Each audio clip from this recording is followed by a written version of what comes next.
I'm back, I'm Gertie Rude, back again, I'm in the mood. I'm in a Thursday mood because Thursday is the day before Friday.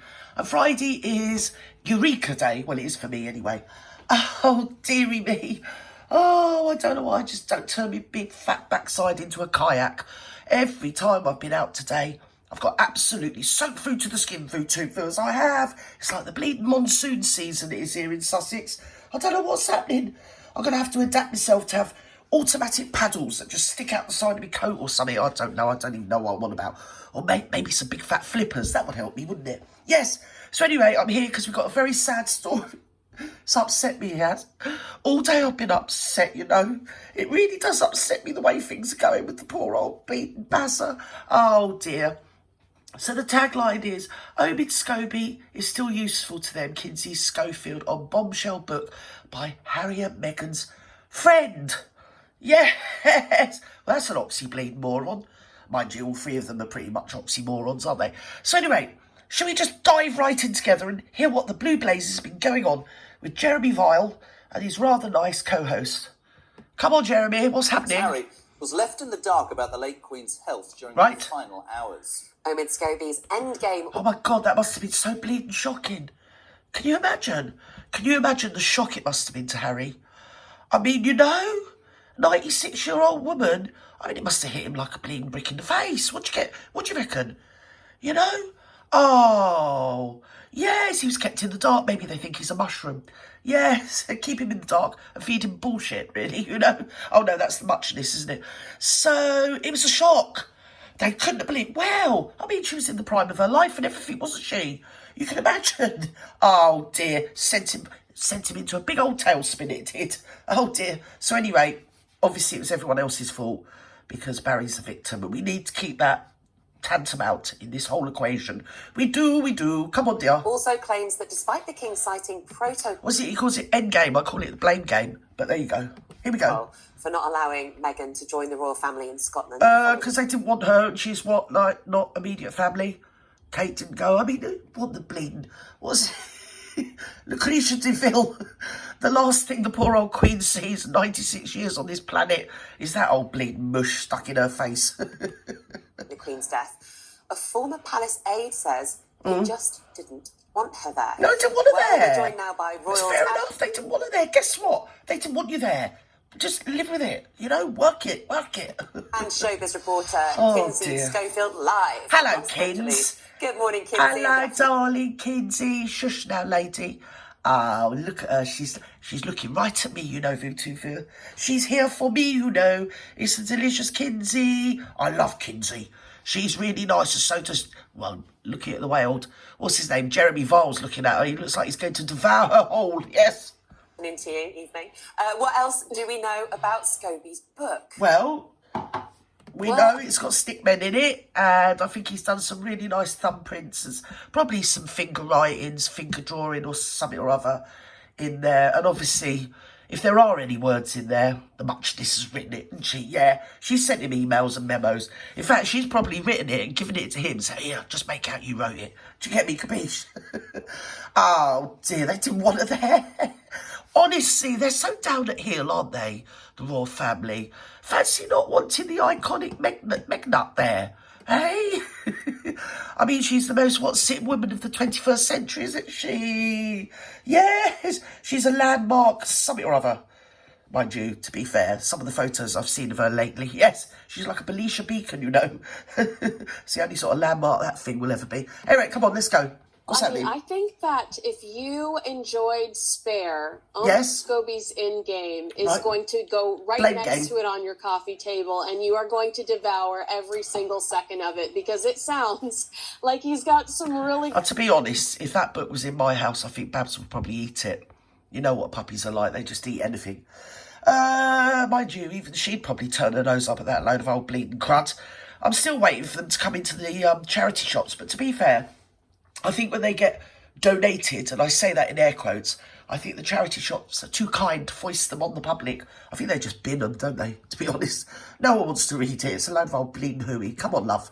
Good sources, Nicola, if you know what I'm saying. Yes, I love your teeth. A particular instance where you're so beautiful. we hear about how Harry avoids calls that are from unknown numbers, which he avoids calls from unknown numbers. He does. He's so special. He's unique, Vutu. He's the only man in the 7.5 billion people that inhabit this planet at this very minute as I'm speaking. He's literally the only human being on the planet that avoids calls where he doesn't know the numbers, Vutu. He is. Oh dear, he's learning, isn't he? He's living and learning. Oh, he's living it large in California, hey. He's learned not to answer his phone to unknown numbers. Bleeding brat. Come on. What's that? Oh, it gets better. It gets better. Listen to this load of hooey. Come on, love. Who can relate to that. And it's Meghan that says, I think you should take the call. So there you go. She's taking the credit now. Do you get me? Because obviously that's in Blamegame, the book, that Mickey Mouse book that, Scooby-Doo's written. And to be fair, you know what Scooby-Doo's like. It always ends up it's the janitor. So it'll be the janitor's fault, which in this case is probably William. It's probably William. He's probably giving him late night calls, you know. But Megalites, now, she is like the peacemaker. And she says to Harry, his handler, says, you must answer the phone. In other words, I give you permission. And she's put it in the book so the royal family know that, like, you know, I do encourage him to ring you. I do encourage, not that they ring him, but, you know, it's me, isn't it? It's metaphorical, man. Oh, it is. Good old metaphorical Meggie. Yes, it is. She speaks in metaphors. She's an enigma of the highest order, you know. Not to mention a narcissistic, narcissism. Go on. Let's go. Who is the fly on the wall that is telling Omid Scobie these kind of details about? I don't know who the fly on the wall is, but me thinks we can see her over here on the right. Look. There she is. She's got a sort of fly-like look about her there, hasn't she? She's as bleeding fly as whatnot, that old thing, yes she is. Go on, Barry. Answer the phone, you know. It might be somebody you know. Blimey, it's like bombshell revelations. This book is just one thing after another, isn't it? Oh, it's riveting reading. Come on. About Meghan instructing Harry to take a call while he's, while they're alone in Frogmore Cottage. Yeah. So I do think she you're going to get insider information if you trust and... Barry, your phone is what's called ringing. I think you should answer it. I mean, I know he's special, but I mean, is he really that special? Crikey, oh, blimey, O'Rourke. Really believe in their truth, or it's my name, I'm 84. Going to be the go-to person for it. And can I just say, you two are highly caffeinated this morning. I am very much enjoying the show. Totally. We need to be caffeinated, if you want to say that politely. Yes, I think the whole world needs to be caffeinated against them two bleeding grifters. Come on, lovey. That's what you're talking. So here's what I don't get. Okay, I think most people would know what I make of them. I've said it repeatedly. Right. I think if you say everything repeatedly, Jez. Before, I respect the fact they don't want to be in the goldfish bowl, but I don't respect the fact that you then make money out of this. Why don't they just come clean? They want their privacy, but they go around talking about everybody else's privacy. You know, maybe the Queen didn't want the whole world to know about her last hour on this planet. Just off the top of my head. You know, they want privacy. They want privacy, but they don't allow anybody else, literally nobody, to have privacy. Go on. Not even ex-girlfriends get privacy. We are behind this book. Well, it does sound, according to reports, Prince Harry spoke to King Charles and Meghan Markle spoke to King Charles over the last 40... That didn't happen. I bet you anything that didn't happen. I bet you a quid that didn't happen. But go on. It's just a PR machine. When you say PR, it's the Meganaut, isn't it? Coming at you now, dear. Yes, it's a propaganda. She's like playing Goebbels, that one, isn't she? Here, Baz, your phone is ringing. I think you should answer it. Omid, write it in your book that I tell Barry to answer his phone. I'm that cool, I am. Oh, I'm philanthropic, I am. I'm empathetic or something. 48 hours. So it does seem like they are attempting a reconciliation, and technically... Isn't that the one where she kept sticking her freaking tongue out like she was doing something groovy, to the Todge? Do you get me? You don't have to be a national of this country or any country to know that probably, off the top of my head, in the scenario that we are now having our eyes feasted with, it isn't really what one might call elegant, ladylike, or in any way graceful to stand on a platform and stick your bleeding tongue out the whole time. Mind you, it's probably, she's a reptile. You see, it's reptilian. She is. I bet you anything. I think old David Icke was right. Yes, because he said the world was run by reptiles. Well, I don't want to say anything, but I think we found one. We have. It's Gecko. It's Mickey the Gecky. Their hands are clean if they, hands are clean, say that they didn't have anything to do with it, and perhaps there was a bit of a with all these people. Finding freedom. But I do think that ultimately Omid is still useful to them, and that's why they're still giving him. Oh my God, the three of them are just absolute prats, aren't they? Oh, we want gravitas, we want to be accepted, we want this, we want that. I know, let's get Omid to write another book. What should we call it? I know, we call it The Blame Game. Just blame the royal family all over again, yes. And make a load of money out of it as well. Yes, we should. Allegedly, perhaps, information. Allegedly. Yeah, well, in my opinion too, yes. Disclaimer. It's not unprecedented for certain royals to have biographers that are associated with them and are very friendly with them. And Omid I've had to suffer many a royal biography. I found one the other day that I had years ago. And to be fair, I thought I'd lost it in the New Forest. But no. It's turned up in my bleeding bookshelves, hasn't it? Oh, dear, I wasn't happy to find it. Bloody David Dimbleby's biography of Prince Charles that he wrote after Diana wrote her, Andrew Morton, load of old hooey. I mean, I think if poor old Diana had lived, because I read them as more than an adult, if you get me. I only got my boot sales, charity shops or something. It's not my normal reading material, you see. I like sort of more worthy tomes, but just some light reading. I read that Andrew Morton book. So I think he did a couple about Diana, and they're not, nothing about them rings true of Diana, the Diana that I lived through in her era. You know, I think she'd probably have regretted writing them because they were really shabby and not accurate in any way. I think Andrew Morton put a lot of his words in her mouth. So, but it's different in this case. I think it's the other way around with the Meghan. I think the Meghan puts the words in Omid's mouth, yes, or pen. Clearly their biographer of choice. I think I'd be fascinated to interview it. I'm sure, and Kings is right, I'm sure people will devour it. What I don't get is it's another To be honest, I think he's Meghan in drag, but, you know, I'm not allowed to say that, am I? Because it's not like, whatever, we nice, used the word psychodrama this morning for the Tory government. It's the psychodrama. So alter ego, no doubt. Headline in the Sun, they're talking. I was going to start screeching now. His father on his 75th. Is it 2 days later? Apparently this. Here's one thing I want to raise you. That's why I don't believe it. I don't believe that he rang him. I just think that's PR hooey. I'm probably let out by Meghan. You know, with his, I mean, everybody says, oh, it's all her, but it's him as well. They're both a pair of kids. I mean, she's got to be 47 if she's a day that thing. You know, I've said it before, I've been here before, I'm on my Percher game. If you work out the dates, they don't add up.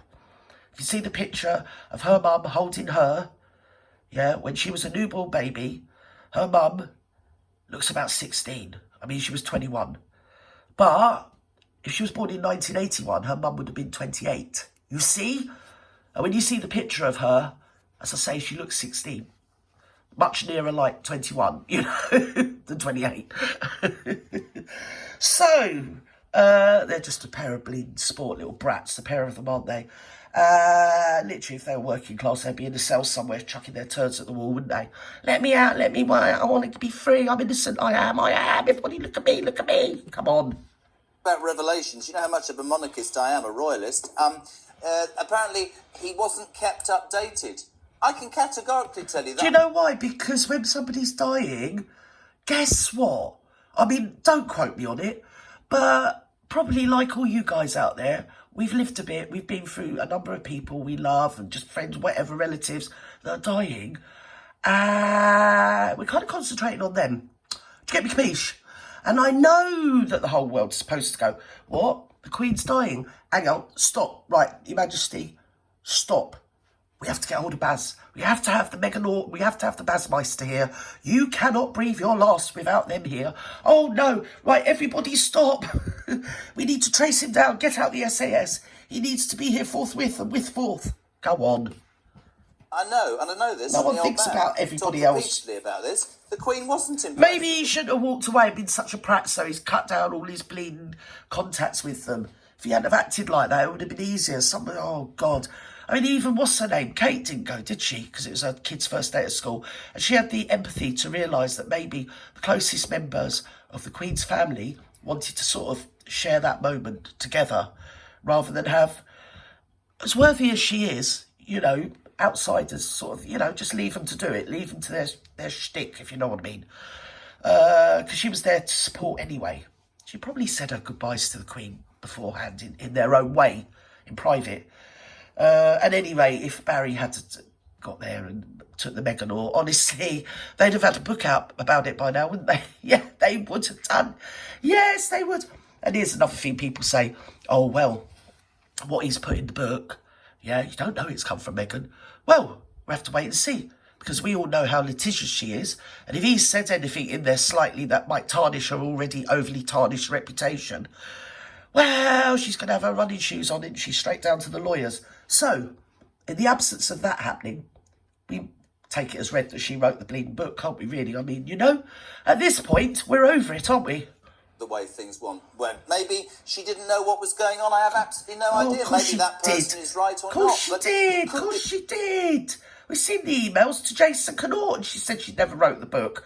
And then turned around and said, oh, yeah, I forgot I wrote that book. A direct consequence, that treatment, for the way that they've behaved. And that will also, I guess, come out in the book, right? Yeah. No, I agree with you. To complain about not being made, to complain about them not holding the information for Harry until he landed. It's again, I feel like Harry doesn't acknowledge that his family is bigger than a family. They're an institution. They're a corporation. Yeah, but Harry needs a bleeding institution. Everything's about Harry, and they're always victims. You know, it doesn't matter what they did. Even if they'd have rung Harry and said, get here quick, Granny's dying, that would have been wrong. They'd have had something to moan about then, wouldn't they? Oh, everybody made me ill. I was all in a differ. I didn't know whether I was coming or going. 1 minute I stepped down at Gatwick Airport. Next thing I've got to fly off. I was Farmer Greenwich. He comes in on private jet. So, yeah, it's just yet more hooey. Still, anyway, it's an excuse to have a look at our Queen there. Yes. Dear old Queen, and poor old Prince Philip. He was always there. He had her bleeding back, didn't he? Anyway, bye-bye now. Have a great evening, guys. And wherever you are, keep warm, sane, and whatever. Bye-bye now.